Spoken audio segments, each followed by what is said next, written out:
போலாமா? யோ மாமா, சாப்பிட தானே போறோன்னு சொன்னேன். இப்படி என்ன பத்தி பழமா ரெடி ஆயிட்டு வந்திருக்க? புரிஞ்சிருச்சு. அண்ணன் தானே சாப்பிட வைக்க போற. போறேன் இல்லை போகிறோம்.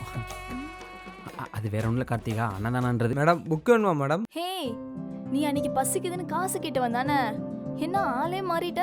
மேடம் எல்லாத்துக்கும் காரணம் உங்கள் கூட வந்தார்ல இந்த அண்ணன் தான் மேடம் காரணம். டேய் டேய், இதெல்லாம் நான் சொல்லிட்டு இருக்க. அப்புறம் வேலை எப்படி போயிட்டு இருக்கு?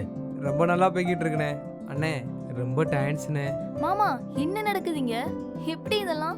அது வேற ஒன்று கார்த்திகா, அன்னைக்கு இவன் உழைச்சி தான் சாப்பிடுன்னு சொன்னான்ல, அதனால ஒரு 2500 ரூபாய் செலவு பண்ணி கொஞ்சம் நியூஸ் பேப்பரு, கொஞ்சம் கதை புக்கு, கொஞ்சம் பக்தி புக்கு இதெல்லாம் வாங்கி கொடுத்தேன். அதில் எது அதிகமாகவும் வேகமாகவும் சேல்ஸ் ஆகுதோ அதே அதிகமாக விற்றுக்கோன்னு சொல்லிட்டேன். தம்பிக்கு சின்னதாக கோடு தான் போட்டு கொடுத்தேன். அவன் ரோடே போட்டான் போல. அண்ணே நீங்கள் அடுத்த நாளே வருவீங்கன்னு நினச்சேன். ஆனால் உங்களை நான் இப்போ தானே பார்க்குறேன். அண்ணே இந்தாங்கண்ணே, அன்னைக்கு புக் வாங்கி கொடுத்தீங்களா இந்த காசு. டிடி அதெல்லாம் இருக்கட்டும்டா, நீ வச்சுக்கோ. இல்லைண்ணே, கடை எப்பவுமே அன்பு முறிக்கினே. எனக்கு எப்படி ஆரம்பிக்கணும்னு கற்றுக் கொடுத்துருக்கீங்கண்ணே, அதுவே போதுண்ணே. இதை வாங்கிக்கோண்ணே எனக்காண்டினே. சரிடா. சரிண்ணே வரேண்ணே. மேடம் வரேன் மேடம்.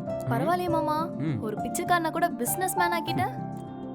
கார்த்திகா, இங்கே யாரும் பிச்சைக்காரங்க இல்லைம்மா. அவங்களோட ஒரு சில சந்தர்ப்ப சூழ்நிலைகள் அவங்கள பிச்சைக்காரனா மாற்றிடுது. அந்த சூழ்நிலை சரி பண்ணுறாலே போதும். அப்புறம் இன்னொன்று கார்த்திகா, நம்ம சாமி கிட்ட போய் வேணும்னா அந்த சாமி இறங்கி வந்தெல்லாம் உதவி செய்யாது.